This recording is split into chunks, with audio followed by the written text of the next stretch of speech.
Hello, English learners. Welcome back to another exciting episode of our podcast, the podcast where you improve your English while learning how to achieve your dreams. I'm Adam, and today we're talking about something everyone wants to know: how to become successful in life. So, are you ready to learn, grow, and practice English with us? Hi everyone, I'm Sophia and I'm so excited to have you here with us. Let me ask you this. Have you ever felt that success is hard to reach? Or that it's only for other people? Well, not anymore. In this episode, we'll share the secrets to success in a way that's easy to understand and full of practical tips to help you succeed, both in life and in learning English. And here's the best part. While we talk about success, you'll also learn new English words, phrases, and expressions that will make you sound more confident and fluent. This is not just about listening, it's about learning and applying what you hear to your life. All right, English learners, before we dive into the steps to becoming successful, let's slow down and ask a big question. What does success really mean? It might sound like a simple question, but when you start thinking about it, it's not so easy to answer. For some people, success is about earning a lot of money or having a big house. For others, it's about achieving something smaller but meaningful, like spending time with family, traveling the world, or even mastering a skill like speaking English. What's interesting is that success looks different for everyone. Sophia, what's your take? How do you define success? You're so right, Adam. Success is deeply personal.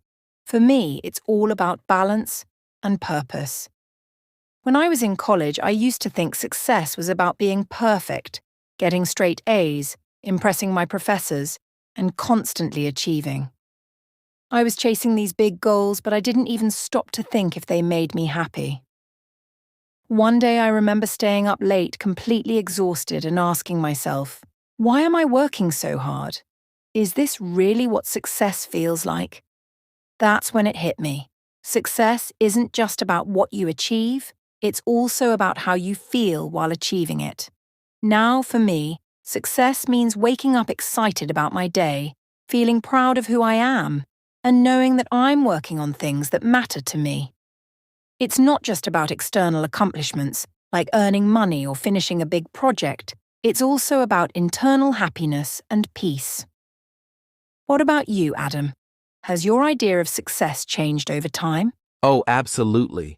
When I was younger, I thought success was all about money and status. I believed that the more I earned, the more successful I would feel. But guess what? When I finally started making more money, I realized it wasn't enough. Something was missing. I wasn't happy and I didn't feel fulfilled. That's when I learned there are two sides to success. On one side, there's external success. Things the world can see, like earning a degree, buying a house, or getting promoted. These things are important because they give us opportunities. But on the other side, there's internal success. This is about how you feel on the inside, like being proud of yourself, feeling peaceful, or waking up with a sense of purpose. And here's the catch. If you focus only on external success, it can leave you feeling empty. I completely agree. External success, like learning English or getting a great job, is valuable, but it's not the whole story. For example, let's say your goal is to become fluent in English. That's an external goal. It's measurable, and it's something others can notice. But the journey to fluency also builds internal success like confidence, self-discipline, and pride in your progress. It's not just about the destination. It's also about the person you become along the way. That's such an important point, Sophia. Success isn't just about what you achieve. It's also about how you feel while you're achieving it. And you know what? This is where I want to hear from our listeners. Think about your own life for a moment. What does success mean to you? Maybe it's speaking English fluently, getting a better job, or feeling more confident in yourself. Whatever it is, take a moment to reflect. If you're listening with a notebook, write it down. If not, just think about it. Sophia, Have you noticed how people's definitions of success change over time? Oh, absolutely. When I was younger, I thought success was all about recognition, being noticed and praised by others. But now I care more about how my life feels to me, not how it looks to others. And I think that's natural. Our idea of success evolves as we grow and experience life. The key is to keep asking yourself, what does success mean to me right now? Because what feels right for you today might be different a year from now. And that's okay. Adam, do you think we should help our listeners understand success better with some examples? That's a great idea. Let's make this practical. Here's a simple way to think about it. External success is what people see, like earning a certificate, buying a car, or getting a promotion. Internal success is what you feel, like being proud of how hard you worked or feeling more confident. For example, if you're learning English and you finally speak fluently in front of a group, that's an external achievement. But the confidence and pride you feel inside? That's internal success. Let's give them a quick exercise. We'll share a few situations, and they can decide if it's external or internal. Ready? Okay, here we go. Think about these. 1. Buying your dream car, external or internal. 2. Feeling grateful for the progress you've made, external or internal. 3. Completing a big project at work, external or internal. What do you think? If you're not sure, don't worry. Success is personal, and it's okay to see things differently. The important thing is to understand that both types of success matter, and finding the right balance can make your life truly fulfilling. Exactly, Sophia. And as we move forward in this episode, keep your own definition of success in mind. By the end of our conversation, we hope you'll not only have a clearer idea of what success means to you, but also the tools to start achieving it, both externally and internally. So, let's keep going. There's so much more to uncover about how to define and achieve success. Stay with us, English learners. This is going to get even more exciting. Now that we've defined success and talked about how it can be different for everyone, let's dive into what holds it all together. The pillars of success. Think of success like a building. If the foundation isn't strong, the whole structure can collapse. These pillars are the core principles that keep you moving forward, no matter what your goals are. So, Sophia, what would you say is the first and most important pillar of success? For me, the first pillar is clarity. You can't hit a target if you don't know what it is, right? So many people have dreams, but they're vague, like, I want to be successful or I want to improve my English. But what does that actually mean? Does success mean getting a specific job? Does improving English mean being fluent enough to give a presentation? You need to be specific. When I first started learning a second language, I didn't just say, I want to speak fluently. I broke it down into smaller, clear goals.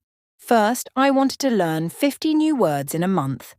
Then, I aimed to hold a 5-minute conversation without pausing. Clear goals keep you focused and motivated. How about you, Adam? What's a pillar you always focus on? Great point, Sophia. For me, it's discipline. You know, there's a famous quote, motivation gets you started, but discipline keeps you going. It's easy to feel excited about your goals at the beginning, but that excitement doesn't last forever.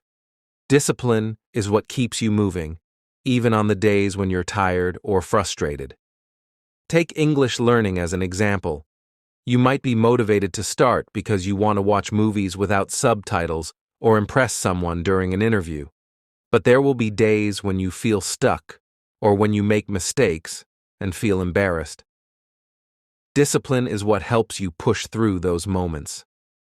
I always tell people to create a routine, study 30 minutes a day no matter what. Over time, that consistency builds momentum. Do you agree, Sophia? Absolutely. And discipline ties directly into another pillar, resilience. No journey to success is smooth. There will always be challenges, failures, and moments when you feel like giving up. but resilience is the ability to bounce back. It's saying, okay, I failed, but what can I learn from this? And how can I move forward?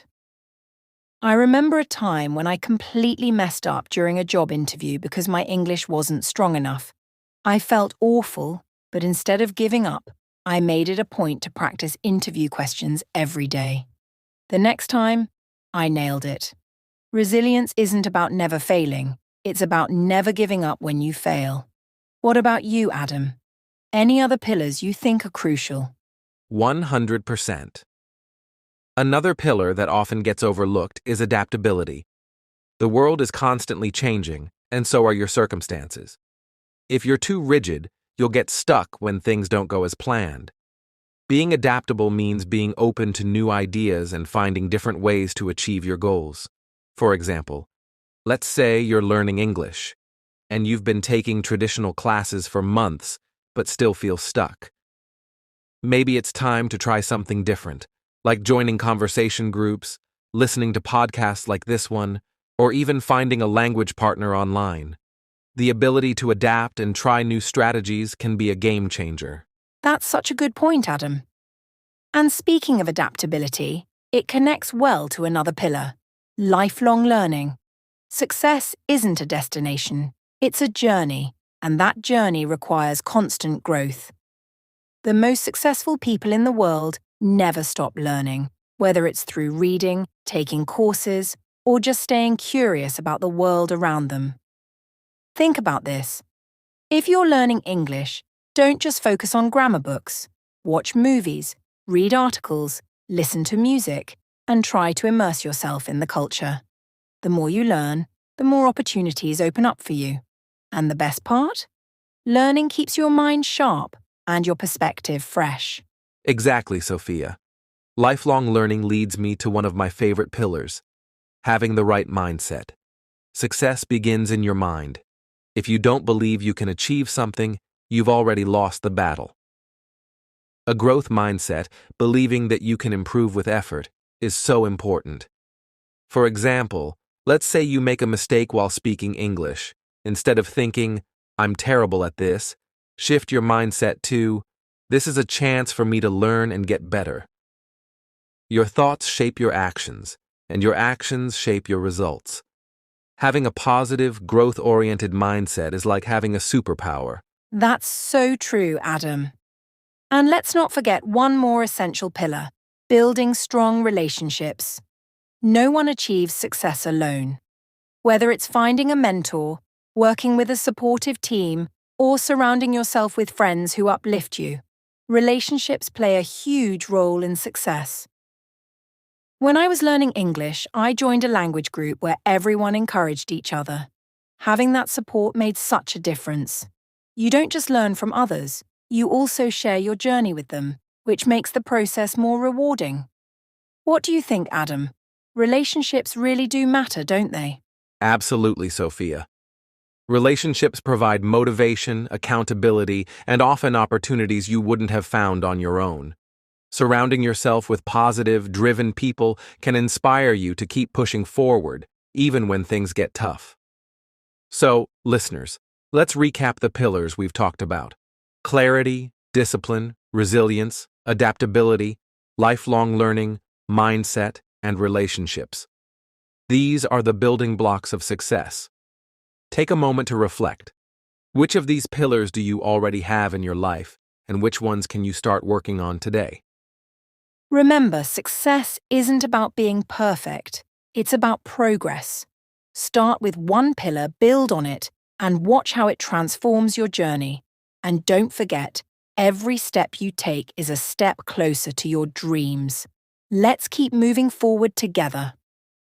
All right, English learners, let's get real for a moment. We've talked about defining success and building the pillars that support it, but here's the truth. No matter how clear your goals are or how strong your foundation is, failure is going to happen. And honestly, that's okay. Failure isn't the opposite of success, it's part of the process. Sophia, do you remember a time when failure actually helped you grow? Oh, absolutely, Adam. I think failure, has taught me more than success ever has. Let me share a story.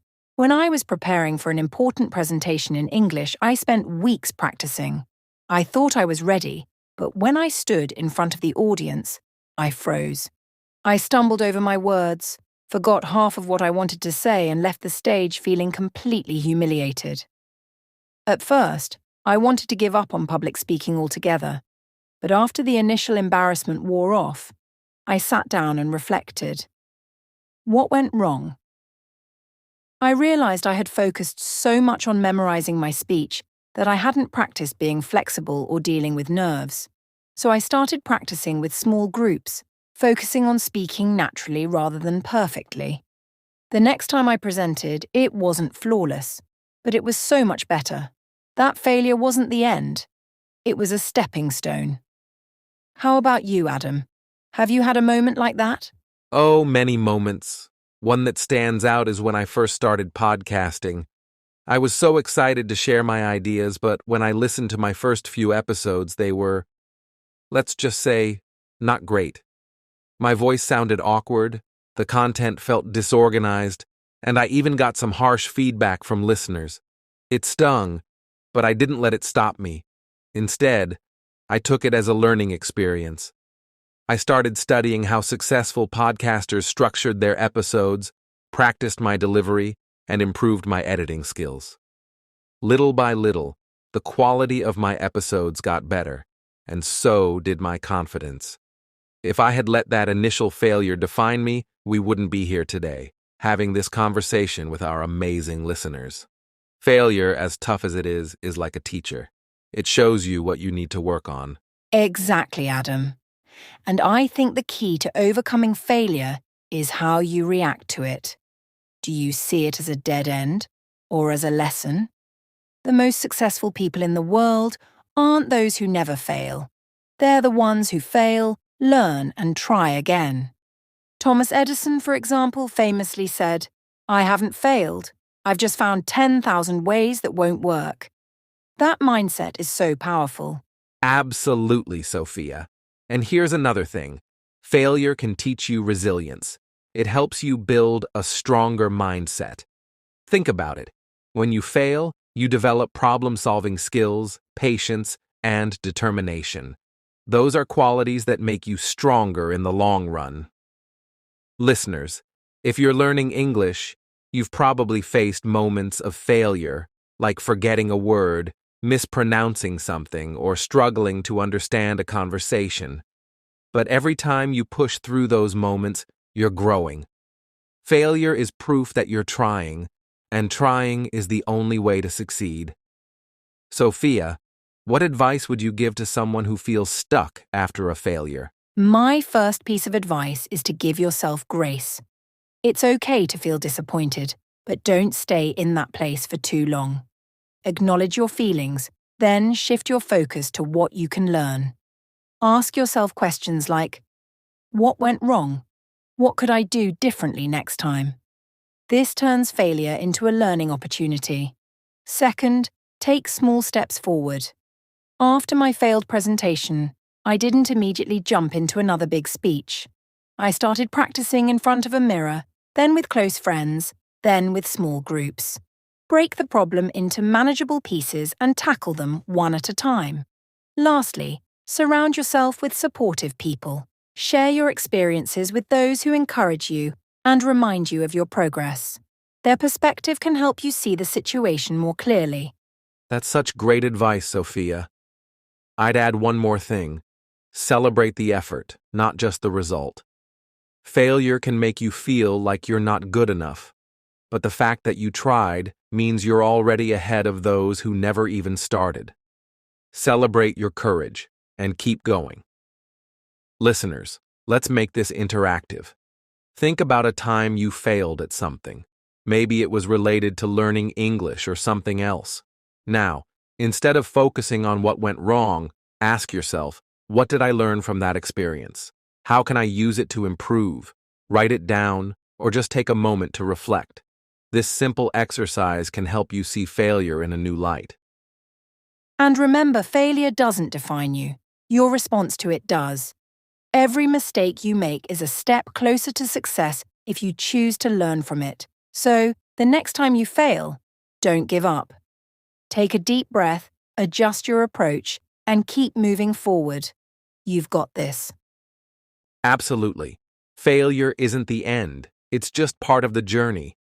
Keep pushing forward, English learners, and remember, every step, even the tough ones, brings you closer to your dreams.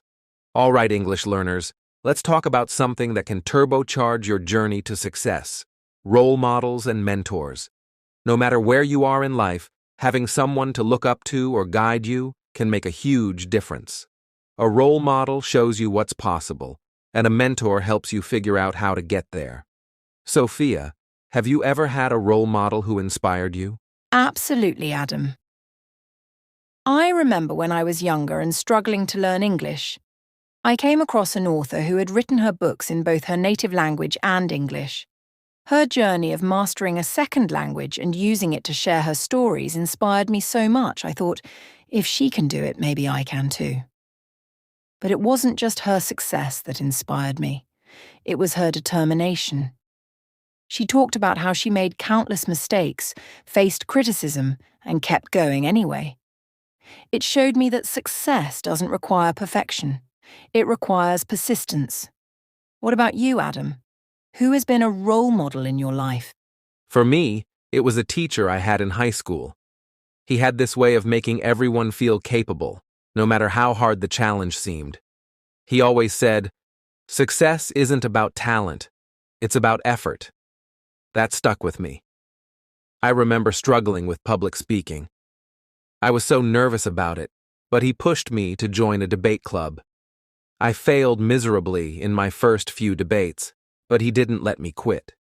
He showed me how to prepare, how to stay calm, and most importantly, how to believe in myself. That experience taught me the value of mentorship. Sophia, how do you think having a mentor differs from just having a role model? That's a great question, Adam. A role model is someone you admire from a distance. They inspire you by showing what's possible. For example, if you're learning English, a role model could be someone who's mastered the language and uses it in their career. But a mentor is much more personal. They're someone who gets involved in your journey, offering guidance, feedback, and support. A mentor doesn't just inspire you, they help you grow by sharing their experience and advice. And sometimes they even push you out of your comfort zone when you need it most. Have you ever had a mentor, Adam? Yes, I have, and it made a world of difference. Early in my career, I had a mentor who was an expert in communication. He didn't just give me advice, he challenged me. Whenever I felt stuck, he'd ask questions that forced me to think differently. One time, I was struggling to connect with an audience during a presentation. Instead of giving me a direct solution, he asked, "What's one thing you could do to make your message clearer?" That question made me realize I wasn't simplifying my ideas enough. His mentorship wasn't about giving me all the answers, it was about helping me find them myself. That's such a great example, Adam. And I think what makes a mentor so special is the trust and connection you build with them. They believe in your potential, sometimes even before you do, and they help you navigate challenges with their experience. For our listeners, if you're learning English, a mentor could be a teacher, a tutor, or even a friend who's fluent in the language. They can correct your mistakes, encourage you to practice, and celebrate your progress. But if you don't have a mentor yet, don't worry. You can start by finding a role model. Look for people who've achieved what you're working toward and learn from their stories. Exactly. And remember, mentorship doesn't always have to be formal. Sometimes it happens naturally. Maybe there's someone in your workplace or community who's willing to guide you, or maybe you join an online group where people share tips and support each other. The key is to be open to learning from others. And let's not forget, you can also be a mentor to someone else. Even if you're just starting your journey, there's always someone who can learn from your experiences. Teaching others not only helps them, it also deepens your own understanding. For example, if you've learned a new English phrase or grammar rule, explain it to a friend. You'll both benefit. That's such a good point, Sophia. Being a mentor or role model to others keeps you motivated and sharpens your own skills. It's a win-win situation. Listeners, think about this. Who inspires you? Who do you look up to? And who in your life could you help by sharing what you've learned? Take a moment to reflect on that. Write down the names of your role models and mentors, and if you don't have a mentor yet, start thinking about who could guide you on your journey. And if you're feeling brave, reach out to them. They might just say yes.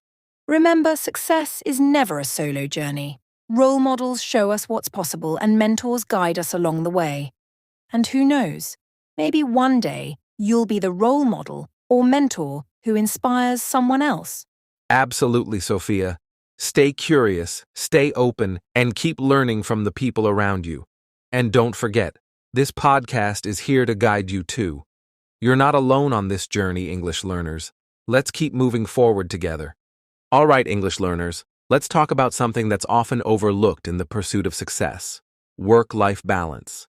Achieving your goals is important, but what's the point if you're too stressed or burned out to enjoy the journey? Sophia, do you think work-life balance is a real thing, or is it just a myth? Oh, it's absolutely real, Adam. But here's the tricky part. It looks different for everyone. Work-life balance isn't about dividing your time equally between work and personal life.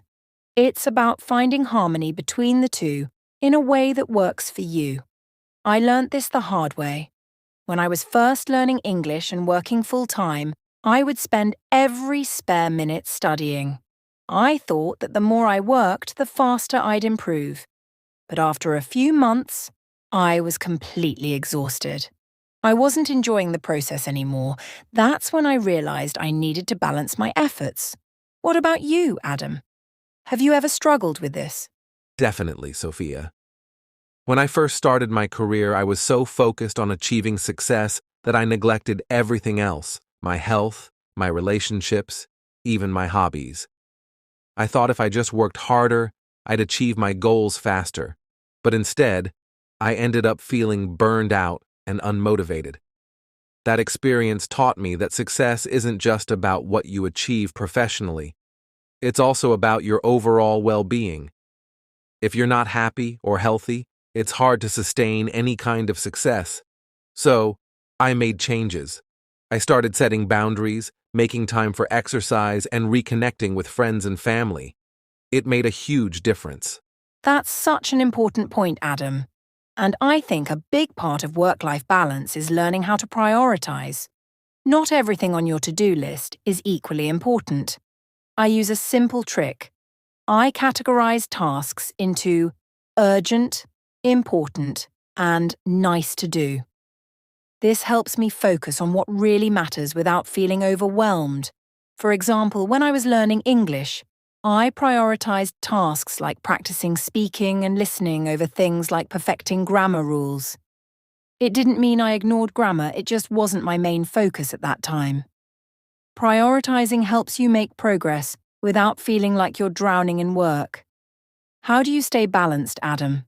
For me, it's all about creating routines. I set specific times for work, learning, and relaxation, and I try to stick to them as much as possible. For example, if I'm working on something creative, like planning a podcast, I'll block out 2 focused hours in the morning when my energy is highest. After that, I make sure to take breaks, go for a walk, or do something fun. One thing I've also learned is the power of saying no. It's easy to get caught up in doing everything, but sometimes saying no to one thing means saying yes to something more important, like your health or personal time. Sophia, what are some tips you'd give our listeners to maintain balance, especially when they're working hard on a goal like learning English? Great question. My first tip is to schedule downtime, just like you'd schedule a work meeting or study session. This might sound strange, but if you don't plan time to relax, it's easy to skip it altogether. Even 30 minutes to read a book, take a walk, or watch something light can recharge your mind. Second, combine productivity with enjoyment. For example, if you're learning English, watch a movie or listen to a podcast you enjoy. That way, it feels less like work and more like fun. Third, don't be afraid to ask for help. If you're overwhelmed, talk to someone, a friend, a mentor, or even a fellow learner. Sometimes, sharing the load or getting a fresh perspective can make all the difference. What about you, Adam? Any final tips? I love those, Sophia. Here's one more. Reflect regularly. Every week I take 10 minutes to ask myself, what went well this week? What didn't? How can I adjust? This helps me stay balanced because I can catch problems early, like if I'm spending too much time on work and not enough on self-care. And finally, celebrate small wins. Life is about the journey, not just the destination. If you've had a productive day, learned a new English phrase, or even just got through a tough week, take a moment to appreciate it. Balance isn't just about managing your time, it's about finding joy in the process. That's so true, Adam. Listeners, remember, work-life balance isn't a one-size-fits-all solution. It's about figuring out what works for you and adjusting as you go. Success should feel fulfilling, not draining. So, take care of yourself, enjoy the journey, and keep striving for your goals. Well said, Sophia. And remember, success isn't just about what you achieve, it's about how you feel while achieving it. Take care of your work, your learning, and most importantly, yourself. All right, English learners, we've talked a lot about success, what it means, how to achieve it, and how to balance it with life. But now, let's hear from you. This segment is all about listener stories, your journeys, your struggles, your wins. Sophia, I absolutely love this part of the podcast because it reminds us that every listener out there has their own unique story. Do you remember any standout stories we've received recently? Oh, there are so many, Adam. But one that really stuck with me is from Maria, a listener from Brazil. Maria shared how she started learning English to advance in her career. At first, she was overwhelmed and felt like giving up. But she made a commitment to practice every single day, even if it was just for 15 minutes. One day, she found herself in a meeting with an international client. At first, she was nervous, but then she remembered all her hard work. She spoke confidently, made her points clearly, and even cracked a little joke that got everyone laughing. Her boss was so impressed, she got promoted a few weeks later. Maria said that moment felt like a huge breakthrough, not just in her career, but in believing in herself. Isn't that inspiring? That's amazing, Sophia. I love hearing stories like Maria's because they remind us of the power of consistency and courage. Learning a new skill, whether it's English or anything else, isn't easy, but it's those small daily efforts that add up to big wins. Here's another one I remember. A listener named Ahmed from Egypt shared how he used to be terrified of speaking English in public. One day, he decided to join a local language exchange group. At first, he could barely say a sentence without feeling embarrassed. But week after week, he kept showing up. He told us that after a few months, not only was he speaking more fluently, but he also made lifelong friends. He said the experience didn't just help him learn English, it helped him build confidence in every part of his life. What a transformation. That's incredible, Adam. And what I love about Ahmed's story is how he turned fear into action. It's a reminder to all our listeners. The things that scare you the most often lead to the greatest growth. Speaking of growth, I remember a story from Li Wei, a student in China. She said she started listening to our podcast during her morning commute. At first, she couldn't understand everything we said, but she didn't let that discourage her. She kept listening, pausing, and replaying parts she didn't get. Fast forward 6 months, she told us she passed an important English proficiency exam with flying colours. She said our podcast helped her improve her listening and gave her the confidence to believe in her abilities. Honestly, stories like these are why we do what we do. Exactly, Sophia. And it's not just about the big wins. It's about the small victories, too. One listener, Raj from India, shared that his goal was to learn 5 new English words every week. He started using flashcards and writing down sentences with those words. Over time, his vocabulary grew, and now he feels much more comfortable writing emails and having conversations at work. It's such a great reminder that success doesn't have to be flashy. It's about making progress, one step at a time, and we're so proud of all of you for every little step you take. Listeners, your stories inspire us just as much as we hope to inspire you. Absolutely, Adam. And we want to hear more. Listeners, if you've had a breakthrough moment, a funny learning experience, or even a challenge you're working through, share it with us. Your stories not only motivate others, but also remind everyone that they're not alone in their journey. Send us a message, write to us on social media, or leave a comment. Who knows? Your story might be the one we feature in our next episode. We're here to celebrate your journey, every step of the way. And remember, no story is too small. Whether it's mastering a tough grammar rule, using English to order food for the first time, or landing a job because of your language skills, we want to hear it. You're all part of this amazing community, and together, we're making progress every day. So, Sophia, any final thoughts before we wrap up this inspiring segment? Just this. Success is a journey, not a destination. And every journey is filled with stories of struggle, growth, and triumph. Keep going, keep sharing, and keep inspiring each other. We're so proud of all of you. All right, English learners, it's time for one of my favorite parts of the podcast, rapid-fire tips. Now, the idea here is simple. We're going to share quick, actionable advice that you can start using right away to supercharge your journey to success. Whether it's learning English, advancing in your career, or just living a more balanced life, these tips are designed to give you a boost. Sophia, I always love this segment because it's like handing out little golden nuggets of wisdom. Are you ready to dive in? Absolutely, Adam. And you're so right. These small, actionable tips can sometimes have the biggest impact. Listeners, if you can, grab a pen or open the Notes app on your phone because you'll definitely want to jot these down. Remember, the goal is to keep it simple but effective. All right, Adam, why don't you kick things off with your first tip? All right, here we go. My first tip is something I've personally found life-changing. Start your day with a plan. I know it sounds so basic, but hear me out.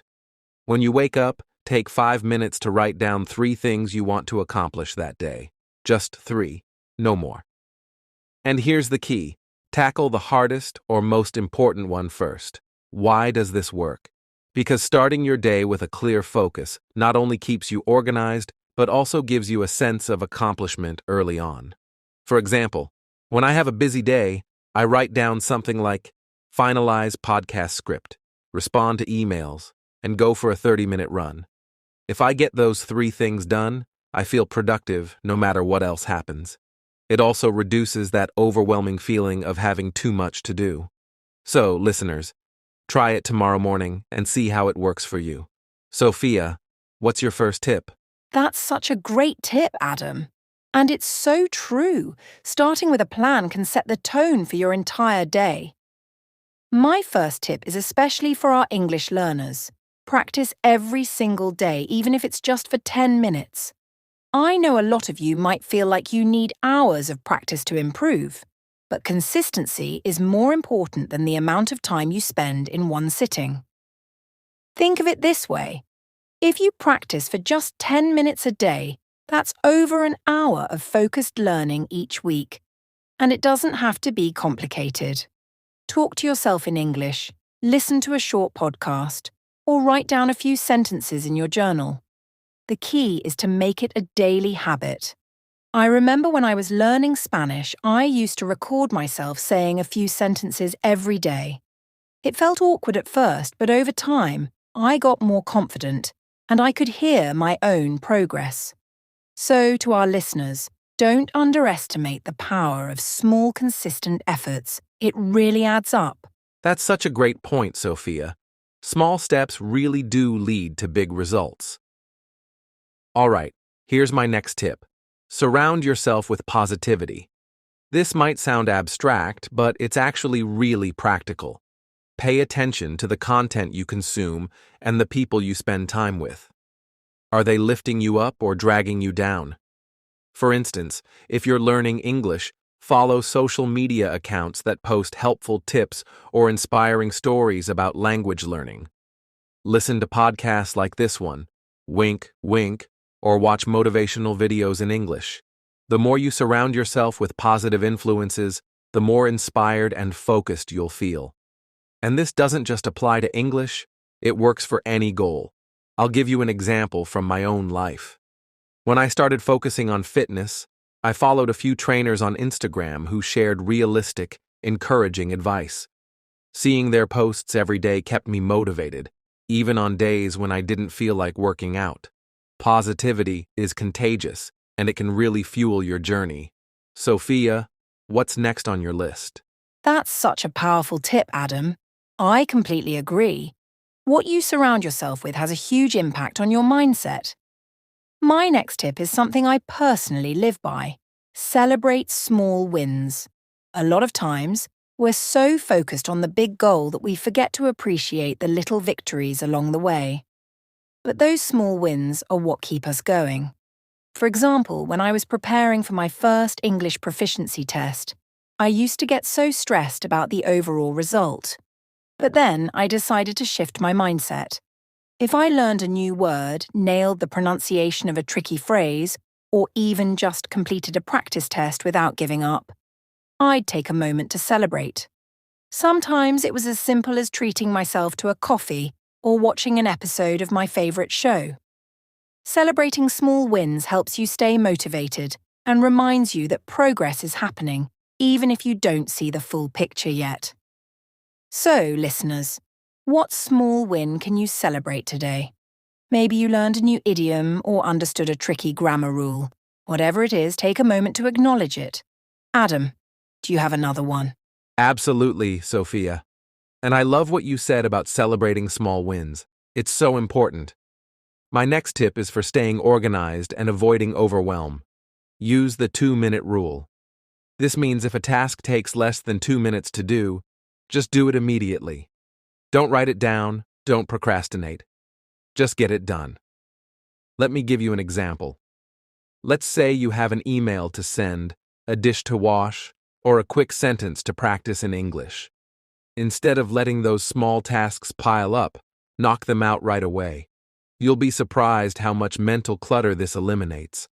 I started using this rule last year, and it's been a game changer for staying productive and focused. What about you, Sophia? Got another tip for our listeners? Of course, Adam. My next tip is about learning smarter, not harder. If you're learning English or any language, keep a vocabulary notebook. Whenever you come across a new word or phrase, write it down. But don't stop there. Write its meaning, an example sentence, and even a note on where you heard it. For example, if you hear the word resilient, write something like, resilient equals able to recover quickly. Example, she is resilient in the face of challenges. I heard this in a podcast about personal growth. Reviewing this notebook regularly helps the words stick in your mind. Plus, it's a great confidence booster to look back and see how much you've learned over time. This simple habit can make a big difference in your progress. That's such practical advice, Sophia. And here's one last tip from me. Reflect regularly. At the end of each week, take 5 minutes to ask yourself, what went well, what didn't, what can I improve next week? Reflection keeps you on track and helps you learn from your experiences. For example, if you realize you spent too much time watching TV and not enough time practicing English, you can adjust for the next week. It's all about making small, continuous improvements. Success isn't a straight line. It's a series of adjustments and learning moments. Such a great way to close, Adam.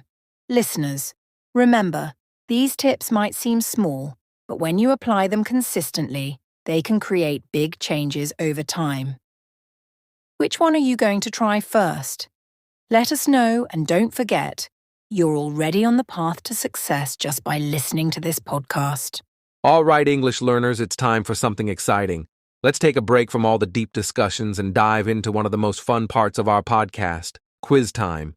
Yes, it's time to test your knowledge, play along, and maybe even learn something new. Now don't worry, this isn't one of those nerve-wracking school tests. This is all about enjoying the process, practicing your English, and just having a good time. Sophia, I know you're always excited for this segment, aren't you? Absolutely, Adam. Quiz time is one of my favourite parts of the show because it's interactive. Our listeners don't just sit back and listen, they get to actively participate. And hey, even if you don't know all the answers, don't stress. Every question is an opportunity to learn something new, and that's what matters most. So, listeners, wherever you are right now, whether you're commuting, cooking, or just relaxing, get ready to join in. You can write down your answers, say them out loud, or just think them through in your head. The important thing is to have fun with it. All right, Adam, kick us off with the first question. All right, let's get started with a nice and easy one to warm everyone up. Here's the question. What's the past tense of the verb go? Is it A, goes, B, gone, C, went, D, go ed? Now take a moment to think about it. I know many of you already know this one, but it's always good to review the basics. Think about how you would use it in a sentence like, yesterday I went to the store. Got your answer? All right, Sophia, why don't you reveal the correct choice? Sure, Adam. Listeners, the correct answer is C, went. The past tense of go is went. For example, you would say, yesterday I went to the park. It's one of those irregular verbs in English that doesn't follow the usual ed pattern, so it's important to memorize it. And don't worry if you didn't get it right this time. Irregular verbs can be tricky, but the more you practice, the easier they become. All right, Adam, what's next? Great job, listeners. All right, let's move to question 2. This one's about grammar, so pay close attention. Which of these sentences is grammatically correct? A, she don't like apples. B, she doesn't likes apples. C, she doesn't like apples. D, she do not likes apples. Now, this might sound a little tricky, but think about how you've heard people use these kinds of sentences in everyday conversations. Give it some thought. Grammar can make a big difference in how clear and professional you sound when speaking English. Ready for the answer, Sophia? Of course, Adam. Listeners, the correct answer is C. She doesn't like apples. Let me break it down for you. When we use doesn't, the verb that follows stays in its base form. That means we say like, not likes. So, she doesn't like apples is the right way to say it. Grammar like this can be confusing at first, but don't worry. With practice, it'll start to feel natural. And if you got this one right, amazing work. If not, no problem. Now you know the rule. Exactly, Sophia. And that's the beauty of learning. Mistakes are just stepping stones to improvement. All right, let's turn up the fun with our next question. This one's about vocabulary. Which word is a synonym for happy? Is it A, sad, B, joyful, C, angry, D, tired? Take a moment to think about what happy really means and which word has a similar meaning. Synonyms are a great way to expand your vocabulary because they give you more ways to express the same idea. Got your answer? Sophia, let's hear it. All right, the correct answer is B, joyful. A synonym is a word that means the same or almost the same as another word.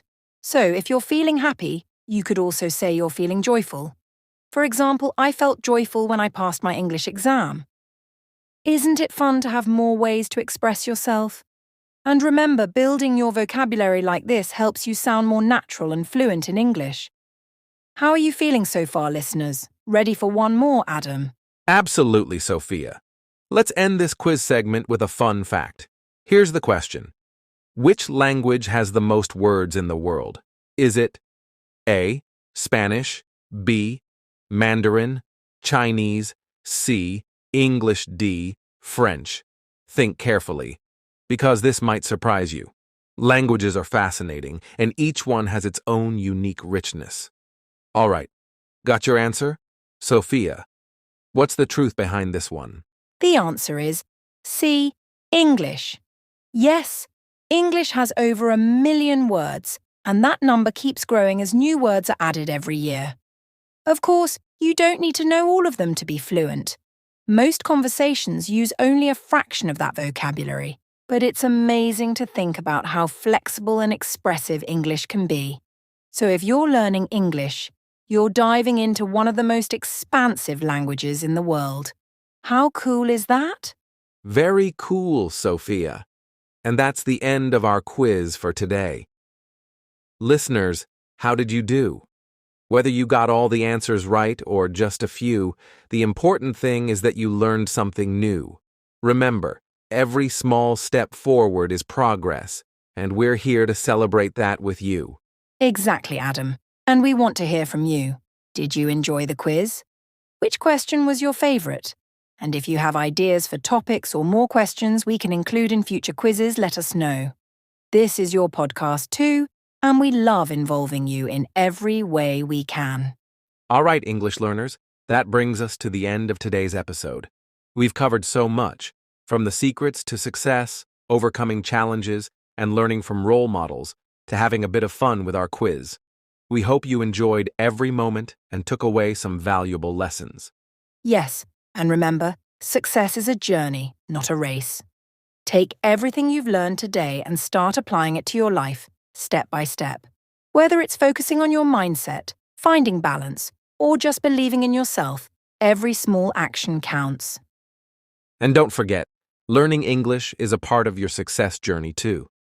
Every time you tune into this podcast, you're investing in yourself, and we're so proud of the progress you're making. Keep going. You've got this. Before we go, we'd love to hear from you. What did you find most helpful in today's episode? Do you have a favourite tip or story to share? Or maybe you have a topic in mind for a future episode. Drop us a message or comment. We always love hearing from our amazing listeners.